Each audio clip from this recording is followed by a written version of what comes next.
நான் பண்ண ஒரு சின்ன தப்புனால 1 kg ப்ரௌனி அப்படியே வேஸ்டா போச்சு. இந்த ப்ரௌனியை கஸ்டமருக்கும் கொடுக்க முடியாதுங்கிறதுனால அதை அப்படியே டஸ்ட்பின்ல போட வேண்டியதா போச்சு.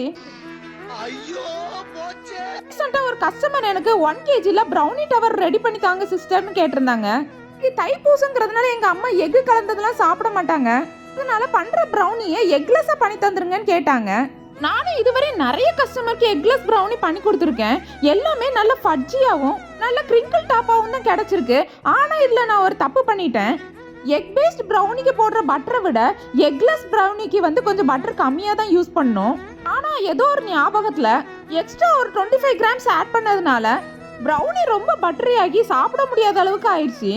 அதனாலே அந்த ப்ரௌனியை தூக்கி தூர போட்டுட்டு புதுசாக 1 kg எக்லெஸ் ப்ரௌனியை அவசர அவசரமாக பேக் பண்ணி கஸ்டமர் கேட்ட மாதிரியே ப்ரௌனி டவர் ரெடி பண்ணிட்டேன். கஸ்டமர் ஒரு பெரிய முருகர் பக்தரா, அதனால அவங்களுக்காக வேலும் முருகரையும் வச்சு அழகா ரெடி பண்ணிட்டேன்.